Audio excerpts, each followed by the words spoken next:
اور جس طرح سے اسحاق ڈار کے نام پر کراس لگا ہے اس طرح سے مریم نواز کے نام پر بھی وزارت خارجہ پر کم از کم کراس لگا دیا جائے گا۔ اچھا جی، اب آ جاتے ہیں جسٹس اطہر من اللہ کے حوالے سے۔ عمران خان کے ایشو پر بھی میں آتا ہوں، جو انہوں نے کرنل صاحب کو مخاطب کیا ہے وہ میں بعد میں اس بارے میں آپ کو بتاتا ہوں۔ جسٹس اطہر من اللہ صاحب نے جی جئی تئی پھیر دی ہے، بہت اہم باتیں کی ہیں انہوں نے۔ ایک سیمینار میں سپریم کورٹ میں ایک سیمینار تھا، ایک ورکشاپ تھی جس میں وہ خطاب کر رہے تھے، اور اس دوران انہوں نے کئی اہم باتیں کی ہیں۔ خصوصاً ان کا یہ کہنا تھا کہ آزادی اظہار رائے ہونی چاہیے۔ چند اہم پوائنٹس ہیں جو کہ میں آپ کے سامنے رکھ دیتا ہوں۔ انہوں نے کیا کہا؟ کہتے ہیں کہ آزادی اظہار رائے ہونی چاہیے۔ اگر 1971 میں میڈیا آزاد ہوتا تو پاکستان دو لخت نہ ہوتا۔ پھر انہوں نے کہا کہ عدالت کو یہ کوشش نہیں کرنی چاہیے کہ وہ کسی کو اظہار رائے سے روکے۔ ایک جج کو آزاد ہونا چاہیے، جج پر کتنی ہی تنقید ہو وہ اس کا اثر نہ لے۔ جو جج تنقید کا اثر لے گا وہ اپنے حلف کی خلاف ورزی کرے گا۔ کہتے ہیں کہ بحیثیت جج ہم پبلک پراپرٹی ہیں۔ 75 برس سے ہم سچ کو چھپا رہے ہیں لیکن ہم اس سچ کو چھپا نہیں سکیں گے۔ پھر جسٹس اطہر من اللہ کہتے ہیں کہ ایک واقعہ انہوں نے سنایا، انہوں نے کہا کہ میں نے ایک مالی سے پوچھا، کہتے ہیں کہ مالی نے مجھ سے پوچھا کہ یہ حالات کب ٹھیک ہو جائیں گے، تو کہتے ہیں کہ میں نے اس سے اس کے سوال کے جواب میں سوال کیا کہ تمہارے ارد گرد سچائی کتنی ہے، تو کہتے ہیں کہ جی وہ مالی نے مجھے کہا کہ سچائی تو دکھائی نہیں جاتی لیکن سچ سب کو معلوم ہے۔ یہ جسٹس اطہر من اللہ کہہ رہے ہیں۔ اور جسٹس قاضی فائز عیسیٰ کے بیانیے کو میرے خیال سے یہ ایک بڑا دھچکا ہے جو کہ ان کے اس خطاب سے لگا ہے۔ پتہ نہیں اب جسٹس قاضی فائز عیسیٰ نے ان کا یہ خطاب سنا ہوگا یا نہیں سنا ہوگا، کیونکہ ہمیں تو یہ بتایا گیا کہ جسٹس قاضی فائز عیسیٰ ٹی وی نہیں دیکھتے، میڈیا نہیں دیکھتے، تو بہرحال جسٹس اطہر من اللہ نے یہ بہت اہم باتیں کی ہیں، اور آزادی اظہار رائے کی کتنی اہمیت ہے یہ انہوں نے وہاں پر بات کی ہے۔ اب سے کچھ دن پہلے ایک خبر آئی تھی کہ ایک جے آئی ٹی تشکیل دی گئی ہے۔ ججز پر تنقید کے حوالے سے جو لوگ سوشل میڈیا پر بیٹھ کر یا دیگر پلیٹ فارمز پر ججز پر تنقید کر رہے ہیں، ججز کو جو ہے وہ برا بھلا کہہ رہے ہیں، ان کے خلاف کارروائی ہونی ہے اور ان کو جو ہے وہ قانون کے کٹہرے میں لایا جانا ہے۔ یہ اس جے آئی ٹی میں اس جے آئی ٹی کے حوالے سے یہ فیصلہ کیا گیا تھا، اور اس میں کچھ ایف آئی اے کے لوگ بھی تھے، دیگر ایجنسیز کے لوگ بھی جو ہے وہ شامل تھے جنہوں نے یہ کام کرنا ہے۔ اب میرے خیال سے جسٹس اطہر من اللہ نے جو بات کی ہے، انہوں نے عملی طور پر اس جے آئی ٹی کے حوالے سے اپنی رائے کا اظہار کر دیا ہے کہ وہ کیا سوچتے ہیں، ان کے مائنڈ میں کیا ہے اس جے آئی ٹی کو لے کر اور اس معاملے کو لے کر۔ آزادی اظہار رائے کتنا امپورٹنٹ ہے یہ جسٹس اطہر من اللہ نے بتا دیا ہے۔ اور دوسری جانب جج محمد بشیر جو کہ احتساب عدالت کے جج ہیں اور عمران خان کے خلاف توشہ خانہ کیس اور 190 ملین پاؤنڈ کیس سن رہے تھے، انہوں نے جناب اب چھٹی مانگ لی ہے۔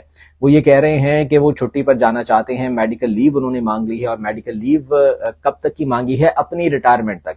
انہوں نے ریٹائر ہونا ہے 14 مارچ 2024 کو انہوں نے ریٹائر ہونا ہے، اور آج سے لے کر 14 مارچ تک انہوں نے اب مانگ لی ہے اپنی میڈیکل لیو۔ وہ کہہ رہے ہیں کہ جی میری طبیعت ٹھیک نہیں ہے تو مجھے چھٹی دے دیں۔ جج محمد بشیر جو ہے وہ ایک انوکھا ریکارڈ رکھتے ہیں۔ ریکارڈ کیا ہے کہ عدالتی قانون کے مطابق نیب میں کسی بھی جج کو 3 سال کے لیے تعینات کیا جاتا ہے، لیکن محمد بشیر صاحب 11 سال وہ نیب کے جج رہے ہیں۔ 2012 میں انہیں فرسٹ ٹائم اپوائنٹ کیا گیا تھا، اس وقت کے وزیر اعظم یوسف رضا گیلانی نے انہیں اپوائنٹ کیا تھا۔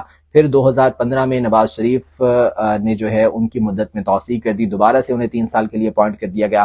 پھر 2018 میں انہیں دوبارہ سے 3 سال کے لیے اپوائنٹ کیا گیا، اور 2021 میں دوبارہ سے ان کی مدت میں توسیع کی گئی، 3 سال کے لیے عمران خان نے کی تھی۔ تو اس طرح سے 11 سال وہ مسلسل نیب کے جج رہے ہیں، اور اس کے ساتھ ساتھ ایک اور ریکارڈ ان کے پاس بھی ہے کہ انہوں نے 4 وزرائے اعظم کے کیسز سنے ہیں۔ ان کی عدالت میں 4 وزرائے اعظم پاکستان کے پیش ہوئے ہیں، جس میں راجہ پرویز اشرف، شاہد خاقان عباسی، نواز شریف اور اب عمران خان کا کیس بھی وہ سن رہے ہیں۔ تو یہ انوکھے ریکارڈ جو ہے وہ جج محمد بشیر رکھتے ہیں، لیکن اب جج محمد بشیر یہ کہہ رہے ہیں کہ ان کی طبیعت بہتر نہیں ہے تو لہٰذا انہیں میڈیکل لیو دی جائے، اور اپنی ریٹائرمنٹ تک یعنی کہ 14 مارچ 2024 تک انہوں نے اب میڈیکل لیو بھی مانگ لی ہے۔ تو اب دیکھنا یہ ہے کہ وزارت قانون اس حوالے سے کیا فیصلہ کرتی ہے۔ اگر تو انہیں لیو مل جاتی ہے، جو کہ ڈیفینیٹلی مل ہی جائے گی، تو اس کے بعد ہو سکتا ہے کہ یہ نیب والی معاملات جو ہے وہ لٹک جائیں، یہ کیسز لٹک جائیں۔ لیکن جس پھرتی کا مظاہرہ کیا جا رہا ہے عمران خان کے اگینسٹ، تو فوری طور پر کسی نئے جج کو اپوائنٹ کر کے ان کیسز کو آگے بڑھانے کا فیصلہ بھی کیا جا سکتا ہے۔ اچھا جی، اب آ جاتے ہیں عمران خان والے ایشو پر کہ عمران خان نے کرنل صاحب کو مخاطب کیا۔ ہیلو کرنل صاحب، عمران خان بول رہا ہوں، یہ الفاظ تھے کیس کی سماعت کے دوران عمران خان کے۔ اب ہوا کیا، 190 ملین پاؤنڈ کیس کی سماعت چل رہی تھی اڈیالہ جیل میں، یہی جج محمد بشیر جو ہے وہ کیس کی سماعت کر رہے تھے۔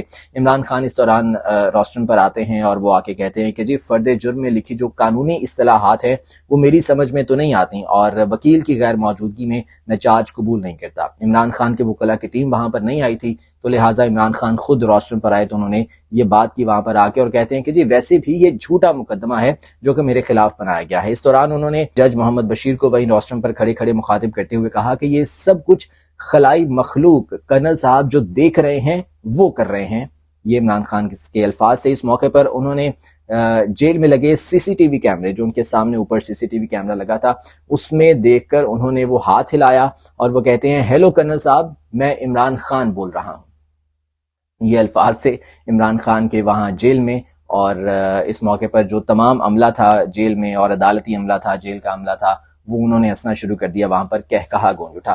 اب اس معاملے کو سمجھنے کے لیے اس کے بیک گراؤنڈ میں جو ہے کچھ چیزیں ہیں وہ میں آپ کو بتاتا ہوں کہ یہ ہے کیا۔ کچھ عرصہ پہلے خبر آئی تھی کہ نیب میں کچھ حاضر سروس افسران کو، سیکیورٹی ایجنسی کے کچھ حاضر سروس افسران کو ڈیپوٹیشن پر لایا جا رہا ہے، جو کہ ہائی پروفائل کیسز میں، انویسٹیگیشنز میں ہیلپ آؤٹ کریں گے، مدد کریں گے۔ اور وہ افسران پھر آئے بھی اور انہوں نے باقاعدہ طور پر ان انویسٹیگیشنز میں اپنے فرائض سر انجام دیے۔ تو اب ممکنہ طور پر ان میں یہ جو افسران تھے، ہو سکتا ہے کوئی کرنل ہو، کوئی میجر ہو، اسی طرح سے دیگر رینکس کے لوگ بھی جو ہے وہ ہو سکتے ہیں، جو کہ نیب میں اس وقت ڈیپوٹیشن پر کام کر رہے ہیں، اور بعد میں اس خبر کی تصدیق بھی ہوئی تھی کہ واقعی یہ لوگ آئے ہیں۔ تو وہ جو کیمرہ لگا ہوا تھا، سی سی ٹی وی کیمرہ جو کہ عدالت میں لگا ہوا تھا، عام طور پر یہ جو سی سی ٹی وی کیمرے ہیں یہ وائی فائی کنیکٹڈ ہوتے ہیں، اور ان میں ایک خاص قسم کا کوڈ ہوتا ہے، اس کوڈ کے ذریعے آپ بیٹھ کر کہیں پر بھی بیٹھ کر جو ہے اس کے ذریعے دیکھ سکتے ہیں، اس کیمرے کو اپروچ کر سکتے ہیں، ایکسیس کر سکتے ہیں اور دیکھ سکتے ہیں کہ وہاں پر کیا ہو رہا ہے۔ فار ایگزامپل اگر یہاں پر ایک کیمرہ لگا ہے تو اس کا ایک خاص کوڈ ہوگا، اور اگر کوئی بندہ 7 سمندر پار امریکہ میں کہیں اور بیٹھ کر بھی جو ہے وہ اگر دیکھنا چاہے، وہ اگر کوڈ اس کے پاس ہوگا تو وہ دیکھ سکتا ہے۔ تو اس کا مطلب ہے کہ جو وہاں پر کیمرہ لگا تھا اس کی ایکسیس بھی بہت سے لوگوں کے پاس ہوگی، وہ کوڈ بہت سے لوگوں کے پاس ہوگا، اور عمران خان یہ بات جانتے ہیں اچھے طریقے سے کہ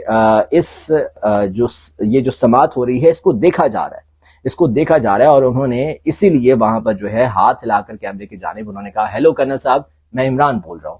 تو یہ واقعہ وہاں پر جو ہے وہ پیش آیا۔ بہرحال جی 190 ملین پاؤنڈ کیس جج محمد بشیر سن رہے تھے، محمد بشیر تو اب چھٹی پر جا رہے ہیں، تو اب دیکھنا یہ ہے کہ معاملہ کس طرح سے آگے بڑھتا ہے۔